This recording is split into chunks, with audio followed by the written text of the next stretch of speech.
Breaking news చూస్తున్నాము. America Iran మధ్య మళ్లీ ఉద్రిక్తలు నెలకొన్నాయి. ఏ క్షణమైనా ఇరాన్ పైన విరుచుకుపడేందుకు అమెరికా ప్లాన్ చేస్తుంది. ఇరాన్ పై 3 రకాల దాడులకు అమెరికా సిద్ధమైంది. అమెరికన్ ప్రెసిడెంట్ డొనాల్డ్ ట్రంప్కి యుఎస్ సెంట్రల్ కమాండ్ ఈ స్ట్రాటజీస్ని, ఈ ప్లాన్స్ అన్నిటిని కూడా ప్రెసిడెంట్ డొనాల్డ్ ట్రంప్కి చాలా క్లియర్గా ఒక బ్రీఫింగ్ని కూడా ఇచ్చారు. ఒక మిలిటరీ యాక్షన్ తీసుకుందాం అంటూ మొదటి ఆప్షన్, అంటే 45 నిమిషాల పాటు ఈ బ్రీఫింగ్ జరిగింది. ఆ 45 నిమిషాల పాటు జరిగిన ఆ బ్రీఫింగ్లో మిలిటరీకి సంబంధించిన చీఫ్స్, జాయింట్ చీఫ్స్ అందరికీ సంబంధించిన చైర్పర్సన్ పాల్గొన్నాడు. డొనాల్డ్ ట్రంప్కి చాలా క్లియర్గా ఒక మెసేజ్ ఇచ్చే ప్రయత్నం చేశారు. అంటే ఇజ్రాయెలీ డిఫెన్స్ ఫోర్సెస్ వీటన్నిటితో కోఆర్డినేషన్లో మొదటగా ఒక షార్ట్ అండ్ మ్యాసివ్ అటాక్ని చేద్దామంటూ, అంటే ఫిబ్రవరి 28న అయతుల్లా ఖమేనీని చంపేయడానికి 450 ఫైటర్ జెట్స్, అలాగే వేలాది లొకేషన్స్ని ఎలా అయితే యూజ్ చేశారో ఆ లొకేషన్స్ని వాడిన విధంగానే మళ్ళీ ఒక షార్ట్ స్ట్రైక్. ఈ స్ట్రైక్లో ఏంటి, ఇరాన్లో ఉన్న infrastructure, nuclear facilities, power plants, desalination centres, అక్కడున్న బ్రిడ్జెస్, రోడ్వేస్, రైల్వేస్, వీటన్నిటినీ టార్గెట్ చేస్తూ ఒక్కసారే, అంటే చిన్న మోతాదులో, అంటే చిన్న లిమిటెడ్ టైంలో, షార్ట్ పీరియడ్లోనే ఎక్కువ మోతాదులో యుద్ధాన్ని కొనసాగించాలి, బాంబులు వేయాలి అన్న సజెషన్ని జాయింట్ ఆర్మీ చీఫ్స్కి సంబంధించిన చైర్పర్సన్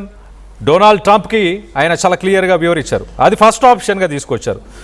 దాని తర్వాత సెకండ్ ఆప్షన్ ఒకసారి మనం చూసే కనుక స్ట్రెయిట్ ఆఫ్ హార్మోస్లో కొంత భాగాన్ని ఆక్రమించి, ఆ కొంత భాగాన్ని ఆక్రమించిన తర్వాత అక్కడ నుంచి ఇంటర్నేషనల్ షిప్స్కి, కమర్షియల్ షిప్స్, ఆయిల్ ట్యాంకర్స్కి అక్కడ నుంచి ప్యాసేజ్ ఉండేలాగా చేద్దాం అనేది సెకండ్ ఆప్షన్. మళ్ళీ మూడు ఆప్షన్లు తీసుకున్నారు. థర్డ్ ఆప్షన్ ఏంటంటే అమెరికా యురేనియం రిజర్వ్స్, ఇరాన్కి సంబంధించిన యురేనియం రిజర్వ్స్ ఏవైతే ఉన్నాయో వాటన్నిటినీ యుద్ధం చేసి, అంటే సైనికులని అందరినీ అక్కడికి పంపించి యుద్ధం చేసి ఆ యురేనియం రిజర్వ్స్ని వెనకకి తీసుకురావాలన్న పాయింట్. మొదటగా యుద్ధం స్టార్ట్ అయినప్పుడు కూడా ఇదే రీజన్కి, అంటే మొదటి నుంచి ట్రంప్ చెప్తున్న కారణం ఏంటంటే యురేనియం రిజర్వ్స్ ఉన్నాయి ఇరాన్ దగ్గర, ఆ యురేనియం రిజర్వ్స్తోని ఒక అణుబాంబు, ఒక న్యూక్లియర్ బాంబుని తయారు చేసే సామర్థ్యం ఉంది కాబట్టి అది ఎప్పటికైనా ప్రపంచ దేశాలకు ఒక థ్రెట్గా ఉండబోతుంది, మరి ముఖ్యంగా గల్ఫ్ కంట్రీస్కి ఒక థ్రెట్గా మారబోతుంది. కాబట్టి మేము యుద్ధం చేస్తున్నాము ఇరాన్ పైన, అక్కడ ప్రభుత్వాన్ని కూల్చాలన్న ప్రయత్నం చేస్తున్నామంటూ ట్రంప్ మొదటి నుంచి చెప్పుకొచ్చాడు. సో మొత్తం మీద ఈ 3 ఆప్షన్స్ని అమెరికాకు సంబంధించిన యుఎస్ సెంట్రల్ కమాండ్ ట్రంప్కి ఒక బ్రీఫింగ్ ఇచ్చారు. ఫిబ్రవరి 28న అయతుల్లా ఖమేనీని చంపేసే ముందు కూడా ఒక 2 రోజులు ట్రంప్కి ఇలాంటి బ్రీఫింగ్ ఇచ్చారు. ప్రస్తుతానికి వీటన్నిటికీ కొంత బలపరుస్తూ మరో పక్కన ఇజ్రాయెల్కి 65 లక్షల కేజీల సామాగ్రి, అమ్యునేషన్, 65 లక్షల కిలోల అమ్యునేషన్ ఇజ్రాయెల్కి గడిచిన 24 గంటల్లో చేరింది. దాంట్లో వెపన్స్ ఉన్నాయి, మిసైల్స్ ఉన్నాయి, మినీ ట్రక్స్ ఉన్నాయి, లైట్ వెయిట్ ఎయిర్ క్రాఫ్ట్స్ ఉన్నాయి, ఫైటర్ జెట్స్ ఉన్నాయి. సో ఇలాంటివన్నీ కూడా మోహరిస్తుంది మరి అమెరికా. అంటే నిజంగానే ఒక స్ట్రైక్కి వెళ్ళబోతుందా అన్నట్టుగా ప్రస్తుతానికి ప్రపంచంలో ఉన్న పొలిటికల్ అనలిస్టులు, డిఫెన్స్ అనలిస్టులు వీళ్ళందరూ కూడా చెప్తున్నారు. గడిచిన 24 గంటల్లో 65 లక్షల కిలోల ఆయుధ సామాగ్రిని ఇజ్రాయెల్కి అమెరికా తరలించింది.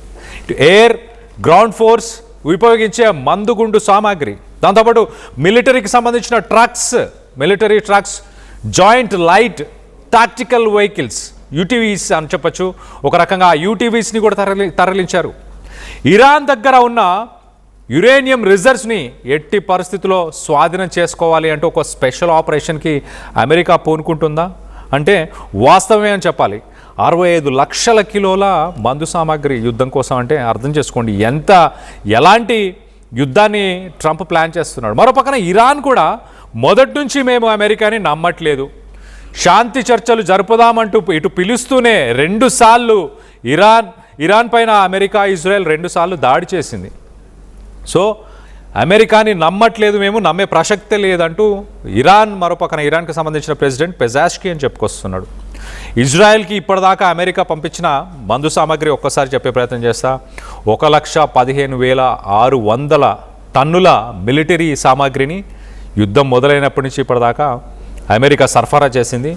దాదాపు 403 కార్గో ఫ్లైట్స్ ద్వారా దీన్ని చేరవేశారు. అలాగే 10 యుద్ధానికి సంబంధించిన కార్గో షిప్స్ ద్వారా 10 కార్గో షిప్స్ ద్వారా కూడా దీన్ని సరఫరా చేసినట్టు అమెరికా ప్రభుత్వం ఆఫీషియల్గానే, అమెరికన్ మినిస్ట్రీ ఇటు ఆఫీషియల్గానే ఒక స్టేట్మెంట్ ఇచ్చే ప్రయత్నం చేస్తుంది. మరోపక్కన సెంట్కామ్ ఏం చెప్తుంది, అమెరికాకు సంబంధించిన సెంట్రల్ కమాండ్ సెంట్కామ్ చాలా క్లియర్గా ఒక షార్ట్ అండ్ పవర్ఫుల్ స్ట్రైక్స్ చేద్దాము, ఒక వేవ్ ఆఫ్ స్ట్రైక్స్ ఇరాన్ మొత్తంగా షార్ట్ పవర్ఫుల్ అంటే తక్కువ సమయంలో చాలా పవర్ఫుల్ అంటే ఎక్కువ నష్టాన్ని ఇరాన్కి ఇచ్చే ప్రయత్నం చేద్దామంటూ సెంట్కామ్ ప్రెసిడెంట్ ట్రంప్కి సలహా ఇచ్చిందంట. దీనివల్ల ఇస్లామిక్ రెజిమ్ టెహరాన్లో ఇరాన్లో ఉన్న ఇస్లామిక్ రెజిమ్ ఏదైతుందో అది ఒక నెగోషియేషన్కి వస్తుంది.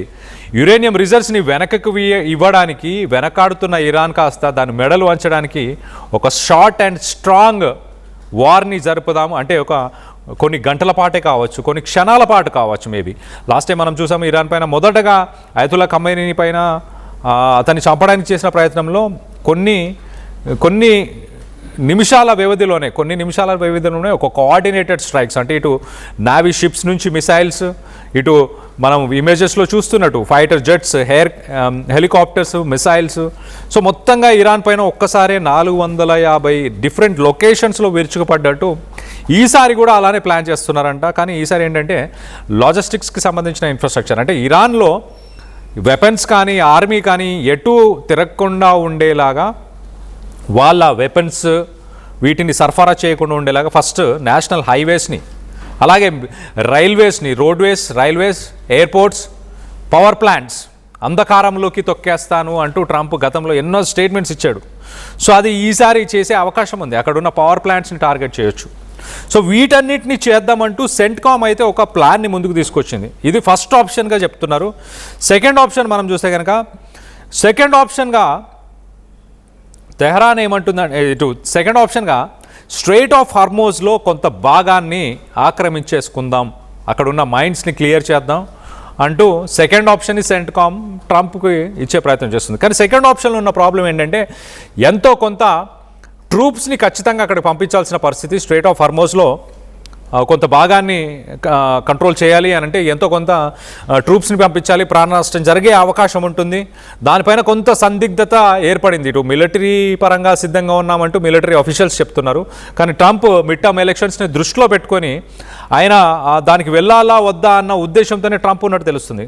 మరోపక్కన మూడో ప్లాన్ కూడా అమెరికాకు సంబంధించిన ఆర్మీ చీఫ్స్, మిలిటరీ చీఫ్స్ మూడో ప్లాన్ కూడా ముందుకు తీసుకొచ్చే ప్రయత్నం చేస్తారు. మొదటి నుంచి ట్రంప్ చెప్తున్న మాట ఏంటి, ఇరాన్ దగ్గర యురేనియం రిజర్వ్స్ ఉంటే కనుక అదొక న్యూక్లియర్ బాంబ్ని తయారు చేసి గల్ఫ్ కంట్రీస్కి అలాగే యూరోపియన్ కంట్రీస్కి మరి ముఖ్యంగా ప్రపంచ దేశాలన్నిటికీ కూడా ఖచ్చితంగా ఒక థ్రెట్ అంటూ ఉంది కాబట్టే ఇరాన్ పైకి మేము యుద్ధానికి వెళ్తున్నామని మొదటి నుంచి ట్రంప్ చెప్తున్నాడు. సో ఈ మూడో పాయింట్ కూడా అదే. ఖచ్చితంగా ట్రంప్ ఏమంటున్నాడంటే ఇరాన్ దగ్గర ఉన్న యురేనియం రిజర్వ్స్ని ఎట్టి పరిస్థితుల్లో లాక్కొని వెనక్కి వచ్చేసేద్దాం. ఆ రిజర్వ్స్ ఎక్కడెక్కడ ఉన్నాయి, ఇస్ఫహాన్, నతాన్స్ ఇలాంటి power plants, nuclear power plants ఉన్నాయి, వాటిని ఐడెంటిఫై చేసి తీసుకురావాలి. కానీ అది ఒక అసాధ్యమైన యాక్షన్ అని చెప్పాలి. ఎందుకంటే ఆ యురేనియం రిజర్వ్స్ని భూమి లోపల ఎక్కడో పాతిపెట్టి ఉంటారు. ఆ 440 కిలోలు 440 కేజెస్ ఆఫ్ యురేనియం ఉంది కదా, ఆ యురేనియంని కొంత డీప్లో అండర్ గ్రౌండ్లో అది పాతిపెట్టి ఉంటారు. దాన్ని వెతకాలి, దాన్ని తీయడానికి కూడా ఒక స్పెషలైజ్డ్ ఎక్విప్మెంట్ కావాలి. దానికి ఊరికే మనుషులు వెళ్ళిపోయి తవ్వేసి తీసుకొచ్చేది కాదు. దాని కంటామినేషన్ అవ్వకుండా, దాన్ని స్ప్రెడ్ అవ్వకుండా, అక్కడ ఉన్న సాయిల్ కానీ అక్కడ ఉన్న అది తీసుకురావడానికి వచ్చే ట్రూప్స్ కూడా వాళ్ళకు కూడా ఎలాంటి హాని జరగకుండా ఉండడానికి దానికి ఎస్కవేటర్స్ పంపించాలి. అంటే ఎస్కవేటర్స్తో పాటు ట్రక్స్, లారీస్ ఇలాంటివన్నీ కూడా వెళ్ళి అది ఒక్క రోజులో జరిగే సంఘటన, ఒక్క రోజులో జరిగే సామర్థ్యం కూడా లేదు కాబట్టి దానికి కొంత సమయం పడుతుంది. సో ఓవరాల్గా 3 ఆప్షన్స్ అయితే ఉన్నాయి. మొదటి ఆప్షన్నే ఇటు ట్రంప్ అలాగే అమెరికా ఫస్ట్ ఆప్షన్నే పిక్ చేస్తున్నట్టు చాలా క్లియర్గా అర్థమవుతుంది. ఎందుకంటున్నారా, ఇజ్రాయెల్కి 65 లక్షల మందు సామాగ్రి పంపించారంటే అటాక్కి ట్రంప్తో పాటు అమెరికన్ ప్రభుత్వాలు అవన్నీ కూడా చాలా మొగ్గు చూపిస్తున్నట్టు తెలుస్తుంది. ట్రంప్తో పాటు మిలిటరీ ఆఫీషియల్స్ కూడా మొగ్గు చూపిస్తున్నట్టు తెలుస్తుంది. ఓవరాల్గా రానున్న రోజుల్లో ఇటు మళ్ళీ యుద్ధం వస్తే ఇండియా ఎవరికి సపోర్ట్ చేస్తుందని మీరు భావిస్తున్నారు? మీ అభిప్రాయాలని కింద కామెంట్ రూపంలో తెలియపరచండి.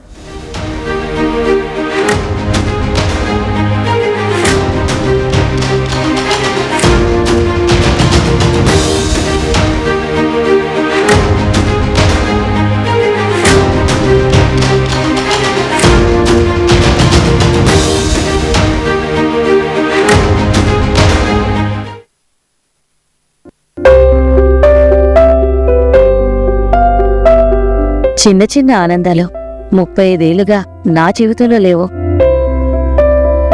35 ఏళ్లుగా నేను డైపర్లలో బ్రతికాను. 6 సెంటీమీటర్ల ఫిస్టులా నా మూత్రాశయంలో లీక్ కారణమైంది. ఎవరూ నాకు సహాయం చేయలేకపోయారు. AINUలో వైద్యులను కలిసే వరకు.